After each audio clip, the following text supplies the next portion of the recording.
Mutton কষা। এটা আমাদের বাঙালিদের কাছে একটা খুব প্রিয় রেসিপি। তো অনেকেই অনেকভাবেই মাটন কষাটা বানিয়ে থাকো। আমি আজকে খুব সহজ সরল এবং ঘরে কয়েকটা উপকরণ দিয়েই এই মাটন কষাটা আজকে বানিয়ে দেখাবো। হ্যালো সবাইকে, আমি স্নেহা। আজকে আবারও চলে এসেছি তোমাদের সঙ্গে একটা জিভে জল আনা রেসিপি শেয়ার করতে। তো চলো শুরু করা যাক। আজকে আমি মাটনটা বানানোর জন্য কিন্তু মাটনটা ম্যারিনেট করব না। তো এখানে আমি পেঁয়াজ, রসুন, কাঁচা লঙ্কা, টমেটো আর আলু নিয়ে নিয়েছি। এগুলো এবারে আমি একে একে কেটে নেব। তো দেখো, প্রথমে আমি পেঁয়াজগুলো ছিলে পেঁয়াজগুলোকে ভালো করে একদম সরু সরু করে কেটে নিচ্ছি। পেঁয়াজ তো কাটা হয়ে গেছে, এবারে আমি রসুনগুলোও ছিলে নেব। তো কি করে খুব অল্প সময়ে তোমরা অনেকগুলো রসুন ছিলে নিতে পারবে, তার একটা সহজ অ্যান্ড সিম্পল ট্রিক আমি তোমাদের সাথে পরে অন্য কোনো ভিডিওতে শেয়ার করে দেব।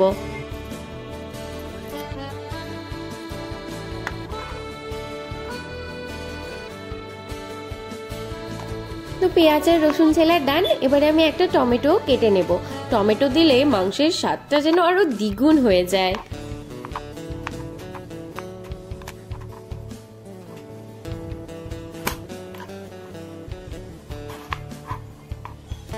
তো পেঁয়াজ, রসুন, আলু, টমেটো সব কাটাই আমার ডান। এবারে আমি সবগুলোই ধুয়ে পরিষ্কার করে নেব। তো কাটাকাটি তো শেষ, এবারে রান্নার পালা। তা আমি গ্যাসে একটা কড়াই বসিয়ে দিয়ে তাতে কিছুটা পরিমাণে সর্ষের তেল দিয়ে ওই যে কেটে ধুয়ে আলুগুলো রেখেছিলাম সেগুলোই দিয়ে দিলাম ভাজার জন্য। একটু নুন দিয়ে আলুগুলো আমি গোল্ডেন ব্রাউন করে ভেজে তুলে নেব।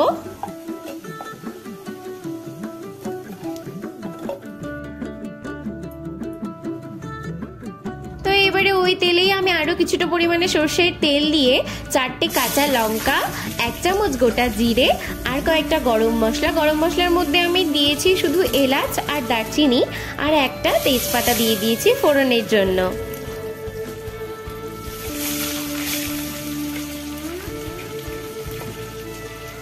এবারে আমি কেটে রাখা পেঁয়াজগুলোও একটু একটু করে দিয়ে দিলাম সম্পূর্ণটাই।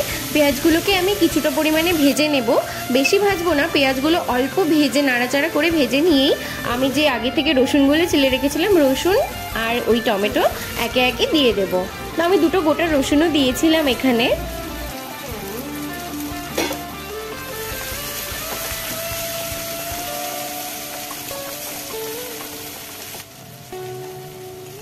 তো তোমরা দেখতেই পেলে আমি ভালো করে নেড়ে চেড়ে কিছুক্ষণ ধরে ভেজে নিলাম সবগুলোকেই, পেঁয়াজ, রসুন, টমেটো। তো এবারে আমি একে একে সব মশলাগুলো দিয়ে দেবো। প্রথমে আমি দিলাম 1 চামচ পরিমাণে নুন, 1 চামচ পরিমাণে হলুদ গুঁড়ো। তারপরে আমি একটা সিক্রেট মশলা বাড়িতে বানিয়ে নিয়েছিলাম, ওটাও 1 চামচ পরিমাণে দিয়ে দিলাম। এবারে আমি যে পেস্টটা দিলাম সেটার মধ্যে ছিল আদা, গোটা জিরে আর কাঁচা লঙ্কা। এই পেস্টটা আমি 3 চামচ দিয়ে দিয়েছি। দিয়ে ভালো করে মশলার সাথে পেঁয়াজ, রসুন আর টমেটোটাকে আমি কষিয়ে নিচ্ছি। এবারে আমি এতে 1 চামচ পরিমাণে কাশ্মীরি লঙ্কার গুঁড়োও দিয়ে দিচ্ছি কালারের জন্য। আমি তেমন একটা ঝাল অতটা পছন্দ করি না, আমি অত ঝাল খেতে পারিও না, তাই আমি ঝালটা তেমন দেবই না। লঙ্কার গুঁড়োটা আমি কাশ্মীরি লঙ্কার গুঁড়োটাই দিয়েছি কালারের জন্য। আর 1 চামচ পরিমাণে টক দই আমি এতে দিয়ে দিয়েছি।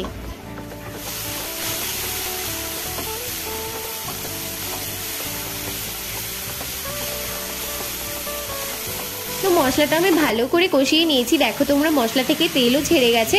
এরকম সময় আমি যে মাটনটা ধুয়ে ভালো করে রেখেছিলাম সেই মাটনটাও আমি এতে দিয়ে দিলাম।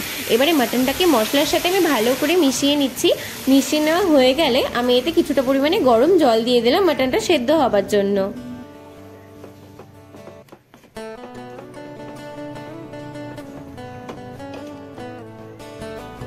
তো এই যে মাঝে একবার আমি চলে এসেছি মাটনটাকে একটু নেড়ে দেওয়ার জন্য। আবার নেড়ে না দিলে মাটন খুব লেগে যায় কড়াইয়ের তলায়, তাই আমি মাঝে একবার মাটনটাকে নেড়ে দিলাম। জল এখনো পুরোপুরি শুকায়নি, তবে অনেকটাই জল শুকিয়ে এসছে। মাটনটাকে ভালো করে নেড়ে চেড়ে নিয়ে আমি আবারও ঢেকে দিয়েছিলাম। এবারে কিছুক্ষণ পরে জলটা পুরোপুরি শুকিয়ে গেছে, অল্প জল আছে। এবারে আমি কষাতে কষাতে এই জলটাকে শুকিয়ে নেব। যে আলুগুলো ভেজে রেখেছিলাম ওই আলুগুলো এই পর্যায়ে আমি দিয়ে দিলাম।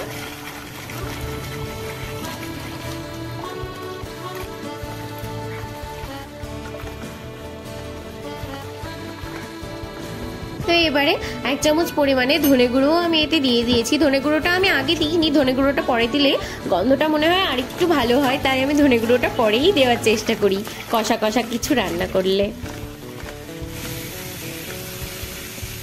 তো তোমরা দেখতেই পাচ্ছ আমি কিন্তু ভালো করে মাটনটাকে কষিয়ে নিয়েছি, অনেকক্ষণ ধরে আমি মাটনটাকে কষিয়ে পুরোপুরি জলটা শুকিয়ে নিয়েছি। মাটন থেকে এবারে তেলও ছেড়ে গেছে।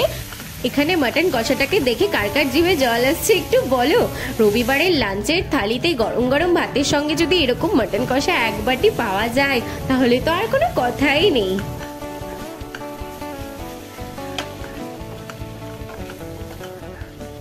এখনই আমি মাংসটা নামাবো না, আমি আরো কিছুটা পরিমাণে জল দিয়ে দিলাম এতে। মাংসটা আর একটু সেদ্ধ হবে বলে আমার মনে হচ্ছিল।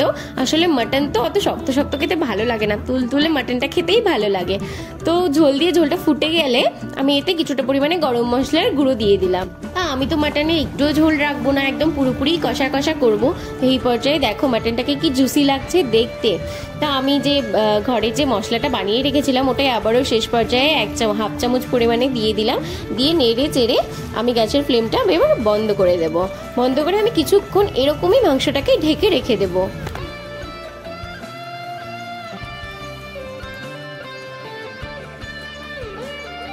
কার কার দেখে খেতে ইচ্ছে করছে একটু বলো। তো 10 মিনিট প্রায় আমি ঢেকে রেখেছিলাম। 10 মিনিট পরে আমি ওরকমই মাংসটাকে নামিয়ে নিচ্ছি। তো এবারে তোমরাই দেখো আমার মাটন কষার ফাইনাল লুক। তো এবারে ভাতের পাত্রে আমি এটাকে বেড়ে নিচ্ছি। তোমরা একবার হলেও কিন্তু এই রেসিপিটা বাড়িতে ট্রাই করে দেখো, আর কেমন লাগলো তোমাদের এই ভিডিওটা অবশ্যই জানিও। তো দেখা হবে আবার অন্য কোনো ভিডিওতে। টাটা সবাইকে, সাবস্ক্রাইব করতে ভুলো না কিন্তু।